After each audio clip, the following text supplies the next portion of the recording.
ಎಲ್ಲಾ ಹಾನಿಯಿಂದ ಕೂದಲನ್ನು ರಕ್ಷಿಸುತ್ತೆ. ಬರೀ Amrit noni reach root premium hair oil. ಒಂದು ತಿಂಗಳಿಗೆ ಬರ್ತಾರೆ. My weight has increased. Last ನಾನು ಸೇರ್ಕೊಳ್ಳುವಾಗ 57 ಇದ್ದೆ, ಈಗ 58 kgs ಆಗ್ಬಿಟ್ಟಿದೆ. ಸ್ಟ್ರೆಂತ್ ಟ್ರೈನಿಂಗ್ ಮಾಡೋದ್ರಿಂದ ಮಾಂಸಖಂಡ ಬೆಳೆಯುತ್ತೆ, ಓಕೆ, ಆ್ಯಂಡ್ ಬೋನ್ ಡೆನ್ಸಿಟಿ ಸಹ ಬೆಳೆಯುತ್ತೆ. ಅದರಿಂದಾಗಿ ಅವ್ರು ಹೆಚ್ಚುತ್ತಾರೆ. ಅದಕ್ಕೆ ಅಕೌಂಟಬಿಲಿಟಿ ಇರಬೇಕಲ್ವಾ? ನೀವು ಮಾಡ್ಕೋಬೇಕಾಗಿರೋದು ಫ್ಯಾಟ್ ಲಾಸು, ವೇಟ್ ಲಾಸ್ ಅಲ್ಲ. ಸೊ ಈಗ ನಮ್ಮ ದೇಹದಲ್ಲಿ ತೂಕದ ಮಿಷನ್ ಮೇಲೆ ದಿನ ನಿಂತ್ಕೊಳ್ಳೋದು, ಓಕೆ, ಒಂದು ಹೆಚ್ಚಾಗಿ ಒಂದು ರೊಟ್ಟಿ ತಿಂದ್ಬಿಟ್ಟು ಅದರ ತೂಕದ ಮೇಲೆ ಮಿಷನ್ ಜಾಸ್ತಿ ಆಗೋಯ್ತು ಅನ್ನೋದು, ಇದೆಲ್ಲ ಒಂದು obsession. Stop doing that, okay. ನಾವು ದೇಹದ ತೂಕ ಇಳಿಸ್ಬೇಕಾಗಿರೋದು ಮಾಂಸಖಂಡ ತೆಗೆದಲ್ಲ, ಫ್ಯಾಟ್ ತೆಗೆದು. ಅದು ಬಹಳ ಮುಖ್ಯ. ಸೊ ನಮ್ಗೆ ಇವಾಗ ವೇಟ್ ಅಂದಿದ ತಕ್ಷಣ ಜನ ಏನು ಅನ್ಕೊಂಡ್ಬಿಡ್ತಾರೆ, ತೂಕದಲ್ಲಿ 57 kgs ತೋರಿಸ್ತಿದ್ರೆ ನಾನು ದಪ್ಪ. ಅದರಲ್ಲಿ 57 kgs ಫ್ಯಾಟ್ ಅಲ್ಲ ಅಲ್ವಾ?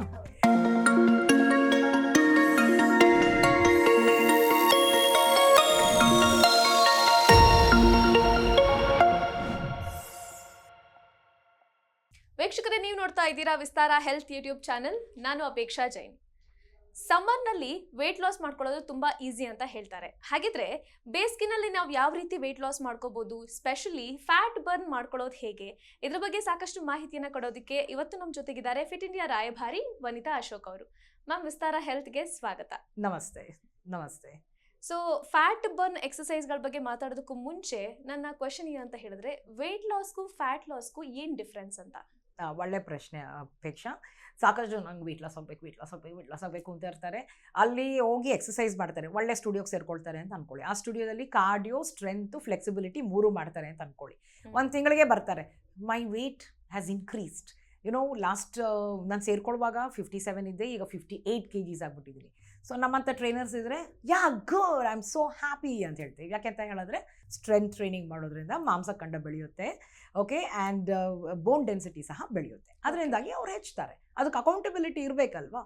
ಸೊ ಅದು ವೇಟ್ ಲಾಸ್ ಅಂತ ಬೇರೆ, ಫ್ಯಾಟ್ ಲಾಸ್ ಅನ್ನೋದು ಬೇರೆ. ನೀವು ಮಾಡ್ಕೋಬೇಕಾಗಿರೋದು ಫ್ಯಾಟ್ ಲಾಸು, ವೇಟ್ ಲಾಸ್ ಅಲ್ಲ. ಸೊ ಈಗ ನಮ್ಮ ದೇಹದಲ್ಲಿ ತೂಕದ ಮಿಷನ್ ಮೇಲೆ ದಿನ ನಿಂತ್ಕೊಳ್ಳೋದು, ಓಕೆ, ಒಂದು ಹೆಚ್ಚಾಗಿ ಒಂದು ರೊಟ್ಟಿ ತಿಂದ್ಬಿಟ್ಟು ಅದರ ತೂಕದ ಮೇಲೆ ಮಿಷನ್ ಜಾಸ್ತಿ ಆಗೋಯ್ತು ಅನ್ನೋದು, ಇದೆಲ್ಲ ಒಂದು obsession. Stop doing that, okay. So fat ಲಾಸ್ಗೂ ವೇಟ್ ಲಾಸ್ಗೂ ಡಿಫ್ರೆನ್ಸ್ ನಾನು ನಿಮ್ಗೆ ಹೇಳ್ತೀನಿ. ಸೊ ನಮ್ಮ ದೇಹದಲ್ಲಿ ಕೊಬ್ಬಿರುತ್ತೆ, ಮಾಂಸಖಂಡ ಇರುತ್ತೆ, ಎರಡೂ ಇರುತ್ತೆ, ಓಕೆ. ಈ ಕೊಬ್ಬು ನಮ್ಮ ದೇಹದಲ್ಲಿ ಸಾಕಷ್ಟು ಜಾಗನ ಆಕ್ಯುಪೈ ಮಾಡುತ್ತೆ, ಓಕೆ. ಒಂಥರ loose fat, it's loose, fact ಇರಲ್ಲ. ಈಗ ಮಾಂಸಖಂಡ ಟೈಟಾಗಿರುತ್ತೆ, ಓಕೆ, ಅಂದರೆ ಫ್ಯಾಟಿಗೆ ಕಂಪೇರ್ ಮಾಡಿದ್ರೆ ಇನ್ನೂ ಕಾಂಪ್ಯಾಕ್ಟ್ ಆಗಿರುತ್ತೆ ಆ್ಯಂಡ್ ಮೋಸ್ಟ್ ಡಿಫೈನ್ಡ್ ಆಗಿರುತ್ತೆ ಅದು, ಓಕೆ. ನಾವು ಫ್ಯಾಟ್ ಲಾಸ್ ಮಾಡ್ಕೊಳ್ಬೇಕಾಗಿರೋ, ನಾವು ದೇಹದ ತೂಕ ಇಳಿಸ್ಬೇಕಾಗಿರೋದು ಮಾಂಸಖಂಡ ತೆಗೆದಲ್ಲ, ಫ್ಯಾಟ್ ತೆಗೆದು. ಅದು ಬಹಳ ಮುಖ್ಯ. ಸೊ ನಮ್ಗೆ ಇವಾಗ ವೇಟ್ ಅಂದಿದ ತಕ್ಷಣ ಜನ ಏನು ಅನ್ಕೊಂಡ್ಬಿಡ್ತಾರೆ, ತೂಕದಲ್ಲಿ 57 kgs ತೋರಿಸ್ತಿದ್ರೆ ನಾನು ದಪ್ಪ. ಅದರಲ್ಲಿ 57 kgs ಫ್ಯಾಟ್ ಅಲ್ಲ ಅಲ್ವಾ? ಹೌದು. ಸೊ ಅದರಲ್ಲಿ ನಮ್ಮ ಮೂಳೆ ಇದೆ, ಮಾಂಸ ಇದೆ, ಮತ್ತು ಬ್ಲಡ್ ಇದೆ, ವೇನ್ಸ್ ಇದೆ, ಟೆಂಡನ್ಸು, ಹೇರ್ ಇದೆ, ಸ್ಕಿನ್ ಇದೆ, ಎಲ್ಲ ಇದೆ. ಅದೆಲ್ಲ ವೇಟ್ ಬರುತ್ತೆ ತಾನೇ. ಸೊ ನೀವು if you are not doing anything then you should worry, okay. So ಈಗ ಫ್ಯಾಟ್ನ ಲಾಸ್ ಮಾಡ್ಕೊಳ್ಳೋದು ಬಹಳ ಸುಲಭ. ಕ್ಯಾಲರಿ ಡೆಫಿಸಿಟ್ಟು, ಎಕ್ಸಸೈಸು, ಒಳ್ಳೆ ಆಹಾರ ಸೇವಿಸೋದು, ನಿಯಮಿತ ರೀತಿಯಲ್ಲಿ ತಿನ್ನೋದು, ಒಳ್ಳೆ ಕ್ವಾಲಿಟಿ ಸ್ಲೀಪ್, ಮತ್ತು ಸ್ಟ್ರೆಸ್ ಮ್ಯಾನೇಜ್ಮೆಂಟ್, ಮೂವ್ಮೆಂಟ್. ಬೆಳಗಿಂದ ರಾತ್ರಿವರೆಗೂ ಒಂದು ಜಾಗದಲ್ಲಿ ಕೂತ್ಕೋಬಾರ್ದು, ಆದಷ್ಟು ಎದ್ದು ನಡೀತಾ ಇರಬೇಕು. You should find ways to get up, reasons to get up and move. So calorie ಬರ್ನ್ಗೆ ಕಾಂಟ್ರಿಬ್ಯೂಟ್ ಮಾಡ್ತೀವಿ. ಈ ಕ್ಯಾಲರಿ ಬರ್ನ್ ಆಗ್ತಾ ನಾವು ತಿನ್ನುವಂಥ ಆಹಾರ ಫಸ್ಟು ಕಡಿಮೆ ಇದ್ದಲ್ಲಿ, ಆ್ಯಕ್ಟಿವಿಟಿ ಜಾಸ್ತಿ ಇದ್ದಲ್ಲಿ, ದೇಹಕ್ಕೆ ನಾವಿಲ್ಲಿ ಕಡಿಮೆ ಕೊಡ್ತಿದ್ದೀವಲ್ಲ, ನನಗೆ ಎನರ್ಜಿ ಇಲ್ಲ, ಎಲ್ಲಿಂದ ತೊಗೊಳ್ಳೋದು? ಅಲ್ಲಿ ಕೊಬ್ಬು ಸೇರ್ಕೊಂಡಿದೆಯಲ್ಲ, ಆ ಕೊಬ್ಬಿಂದ ತೊಗೊಳ್ಳೋಣ ಅಂತ. ಓಕೆ. ಸೊ ಅಲ್ಲಿಂದ ಫ್ಯಾಟ್ ಲಾಸ್ ಆಗುತ್ತೆ. That is very important. ನಾವು ಎಕ್ಸಸೈಸ್ ಮಾಡುವಾಗ ಕಾರ್ಡಿಯೋ ಮತ್ತು ಸ್ಟ್ರೆಂತ್ ಎರಡೂ ಇರಬೇಕು, ಓಕೆ. ಈಗ ವೇಟ್ ಲಾಸಲ್ಲಿ ಏನಾಗುತ್ತೆ, ತುಂಬ ಜನ ಎಕ್ಸ್ಟ್ರೀಮ್ ಎಕ್ಸಸೈಸ್, ಎಕ್ಸ್ಟ್ರೀಮ್ ಡಯಟ್, ಆ ಎಕ್ಸಸೈಸ್ಗೂ ಡಯಟ್ಗೂ ಮ್ಯಾಚಿಂಗೇ ಇರೋದಿಲ್ಲ. ಮತ್ತು ಸ್ಟ್ರೆಸ್, ಅವ್ರು ಮಾಡುವಂತಹ ಎಕ್ಸಸೈಸ್ ಶೈಲಿ, ಡಯಟ್ಗಳಿಂದನೇ ಸ್ಟ್ರೆಸ್ ಜಾಸ್ತಿ ಆಗಿಬಿಡುತ್ತೆ ಬಾಡಿಗೆ. ಕಾರ್ಟಿಸಾಲ್ ಹಾರ್ಮೋನ್ ರಿಲೀಸ್ ಆಗಿಬಿಡುತ್ತೆ. Instead of losing weight, body ನಂಗೆ ತುಂಬ ಸ್ಟ್ರೆಸ್ ಆಗ್ತಿದೆ, ಇವಳು ಊಟ ತಿಂತಾಳೋ ಇಲ್ವೋ ಇನ್ನೊಂದು ನೆಕ್ಸ್ಟ್ ಮೀಲಲ್ಲಿ, ನಾನು ಏನೇನು ಸಿಗುತ್ತೋ ಎನರ್ಜಿ ಅದನ್ನೆಲ್ಲ ಫ್ಯಾಟ್ ಮಾಡಿ ಇಟ್ಕೊಂಡ್ಬಿಡ್ತೀನಿ. That's body's nature. ಫ್ಯಾಟ್ ಮಾಡಿ ಇಟ್ಕೊಂಡ್ಬಿಡ್ತೀನಿ ಅಂತ ಫ್ಯಾಟ್ ಮಾಡಿ ಇಟ್ಕೊಂಡ್ಬಿಡುತ್ತೆ. ಅದ್ರ ಜೊತೆಗೆ ಸ್ಟ್ರೆಸ್ ಆಯಿತಾ, ಸ್ಟ್ರೆಸ್ಸಿಂದ ವೇಟ್ ಗೇನ್ ಆಗುತ್ತಾ. ಆಮೇಲೆ ಇನ್ನೊಂದು ಏನಾಗುತ್ತೆ ಅಂತ ಹೇಳಿದ್ರೆ, ಮಾಂಸಖಂಡ ದೇಹದಿಂದ ಹೋಗ್ಬಿಡುತ್ತೆ. ಓಕೆ. ಮಾಂಸಖಂಡ ಮ್ಯಾನೇಜ್ ಮಾಡೋಕ್ಕೆ ದೇಹಕ್ಕೆ ತುಂಬ ಕಷ್ಟ. ಅದು ತುಂಬ ಎಕ್ಸ್ಪೆನ್ಸಿವ್. ತುಂಬ ಎನರ್ಜಿ ಬೇಕು. ನನ್ನ ಜೀವನದಲ್ಲಿ ನಾನು ಮಾತ್ರವಲ್ಲ, ನನ್ನ ಕೂದಲು ಕೂಡ ಆಗಿರ್ಬೇಕು ಸ್ಟ್ರಾಂಗ್ ಅಂಡ್ ಸ್ಟೈಲಿಶ್. ಬರೀ Amrit noni reach root premium hair oil ನೊಂದಿಗೆ. Rich root premium hair oil. ಮಾಂಸಖಂಡ ಇಟ್ಕೊಳ್ಳೋದಕ್ಕೆ ದೇಹ ಏನು ಮಾಡುತ್ತೆ, ಮಾಂಸಖಂಡ ತಿನ್ನೋಕ್ಕೆ ಶುರು ಮಾಡಿಬಿಡುತ್ತೆ, ಬಳಸ್ಕೊಳ್ಳೋಕೆ ಶುರು ಮಾಡಿಬಿಡುತ್ತೆ ಎನರ್ಜಿಗೆ. ಸೊ ಅದರಿಂದ ಏನಾಗುತ್ತೆ, ಇನ್ನೂ ದೇಹದ ತೂಕ ಹೆಚ್ಚುತ್ತೆ. ಸೊ ನಾವು ವೆಯ್ಟ್ ಲಾಸ್ ಮಾಡ್ಕೊಳ್ಳುವಾಗ ವೆಯ್ಟ್ ಲಾಸ್ ಅಂತ ಹೇಳಿ ದೇಹದ ತೂಕ, it's very easy that way to understand. ದೇಹದ ತೂಕ ಇಳಿಸ್ಕೋಬೇಕು ಅಂತ ಹೇಳಿದ್ರೆ ಮಾಂಸಖಂಡ ಕಳ್ಕೋಬಾರ್ದು, ಕೊಬ್ಬು ಕಳ್ಕೋಬೇಕು. ಅದಕ್ಕೆ ಒಂದು ಶೈಲಿ ಇದೆ, ನಾನು ಹೇಳಿದ್ನಲ್ಲ ಇಷ್ಟಕ್ಕೆ ಮೊದಲೇ ಹೇಳಿದೆ, ಆ ರೀತಿಯಿಂದ ಫಾಲೋ ಮಾಡಿ. ಎಕ್ಸ್ಟ್ರೀಮ್ ಡಯಟ್, ಎಕ್ಸ್ಟ್ರೀಮ್ ವರ್ಕೌಟ್ ಮಾಡೋಕ್ಕೆ ಹೋಗಬೇಡಿ. ಓಕೆ ಮ್ಯಾಮ್, ನೀವೀಗಷ್ಟೇ ಹೇಳಿದ್ರಿ ನಾವು ಕ್ಯಾಲರಿ ಡೆಫಿಸಿಟ್ಗೆ ಹೋದ್ರೆ ಏನು ಸ್ಟೋರ್ಡ್ ಫ್ಯಾಟ್ ಇರುತ್ತೆ ಅದನ್ನ ದೇಹ ಯೂಸ್ ಮಾಡ್ಕೊಳ್ಳುತ್ತೆ, ಅವಕಾಶ ಕೊಡ್ತೀವಿ ನಾವು. ಹೌದು. ಸೊ ಈ ಫ್ಯಾಟ್ ನ ಯೂಸ್ ಮಾಡ್ಕೊಳ್ಳೋಕೆ ಯಾವ್ದಾದ್ರು ಫುಡ್ ಹೆಲ್ಪ್ ಆಗುತ್ತಾ ಅಂತ? ಪರ್ಟಿಕ್ಯುಲರ್ ಫುಡ್ ಅಂತ ಇದೆಯಾ? ಪರ್ಟಿಕ್ಯುಲರ್ ಫುಡ್ ಅಂತ ಏನಿಲ್ಲ, ನಾವು 6 ನ್ಯೂಟ್ರಿಯೆಂಟ್ಸ್ ತಗೊಳ್ಳೇಬೇಕು. ಹೆಲ್ತಿ ಫ್ಯಾಟ್ ಅದನ್ನು ತುಂಬ ಜನ ಓವರ್ಲುಕ್ ಮಾಡ್ತಾರೆ. ಹೆಲ್ತಿ ಫ್ಯಾಟಲ್ಲಿ ನಟ್ಸ್ ಇನ್ಕ್ಲೂಡ್ ಮಾಡೋದಿಲ್ಲ. ಮತ್ತು ಬಟರ್ ಫ್ರೂಟ್ ಸಿಗುತ್ತಲ್ಲ, ಅದು healthy fat. Walnut especially is healthy fat source. Olives ಮತ್ತು ಘೀ, ನಿಯಮಿತ ರೀತಿಯಲ್ಲಿ ಘೀ, ತುಪ್ಪ. ಸೊ ಇದನ್ನು ತುಂಬ ಜನ ಓವರ್ಲುಕ್ ಮಾಡಿಬಿಡ್ತಾರೆ. ನಟ್ಸ್ ಅಂತ ಹೇಳಿದ್ರೆ ಬರೀ ಹಬ್ಬದಲ್ಲಿ ಪಾಯಸಕ್ಕೆ ಹಾಕೊಂಡು ತಿಂತಾರೆ ಅಷ್ಟೇ. ಅದಕ್ಕೆ ಆ ರೀತಿ ಮಾಡಬೇಡಿ. ಕ್ಯಾಶ್ಯೂ ನಟ್ ತಿನ್ನೋಕೆ ಹೋಗ್ಬೇಡಿ, ಕ್ಯಾಶ್ಯೂ ನಟ್ಟಲ್ಲಿ ಹೈ ಕ್ಯಾಲೋರಿ ಇರುತ್ತೆ. ಓಕೆ, ಆಲ್ಮಂಡ್ಸ್ ತೊಗೊಳ್ಳಿ, ಆಲ್ಮಂಡ್ಸು, ಪಿಸ್ತಾ ಮತ್ತು ವಾಲ್ನಟ್ಟು, ಬ್ರೆಜಿಲ್ ನಟ್ ಅಂತೂ ಥೈರಾಯ್ಡ್ ಇರೋರಿಗೆ ತುಂಬ ಒಳ್ಳೆಯದು. ಇದನ್ನ ಒಂದು ಫುಲ್ ಬ್ರೆಜಿಲ್ ನಟ್ ತೊಗೋಬೋದು. ಸೊ ಇದು vitamins, minerals, complex carbohydrates, lean ಪ್ರೋಟೀನಲ್ಲಂತೂ ಪ್ರೋಟೀನ್ ಅಂತೂ ತುಂಬ ನೆಗ್ಲೆಕ್ಟ್ ಮಾಡ್ತಾರೆ ಜನ. ವೆಜಿಟೇರಿಯನ್ಸ್ಗಂತೂ ಸಾಕಷ್ಟು ಎಷ್ಟು ಪ್ರೋಟೀನ್ ಬೇಕು ದೇಹಕ್ಕೆ ಅಷ್ಟು ಸಿಗ್ತಾನೆ ಇಲ್ಲ. ಅದರಿಂದಾಗಿ ಅವ್ರ ತೂಕ ಇಳಿಸ್ಕೊಳ್ಳೋಕ್ಕೆ ಆಗೋದಿಲ್ಲ. It's impossible. ಪ್ರೋಟೀನ್ ಬೇಕೇ ಬೇಕು ದೇಹಕ್ಕೆ. ಅದು ನೀವು ಹೇಳಿದ್ರಲ್ಲ, ಒಂದು ಆಹಾರ ಏನಾದರೂ ಇದೆಯಾ ವೆಯ್ಟ್ ಲಾಸ್ ಮಾಡ್ಕೊಳ್ಳೋಕೆ ಅಂದರೆ ಅದು ಪ್ರೋಟೀನ್. ಹೆಚ್ಚಾಗೂ ಸೇವಿಸಬಾರ್ದು, ಎಷ್ಟು ಬೇಕೋ ಅಷ್ಟು ಮಾತ್ರ ಸೇವಿಸಬೇಕು. ನಮ್ಮ ಸಿರಿಧಾನ್ಯದಲ್ಲಿ ಸಾಕಷ್ಟು ಪ್ರೋಟೀನ್ ಇರುತ್ತೆ. ಅದರಲ್ಲೂ ಫಾಕ್ಸ್ಟೇಲ್ ಮಿಲ್ಲೆಟ್, ನವಣೆಯಲ್ಲಂತೂ ತುಂಬ ಪ್ರೋಟೀನ್ ಇರುತ್ತೆ. ಅದರಲ್ಲಿ ಏನಾರಿದ್ದು ಐಟಮ್ಸ್ ಮಾಡ್ಕೋಬೋದು, ಅಡುಗೆ ಮಾಡ್ಕೋಬೋದು.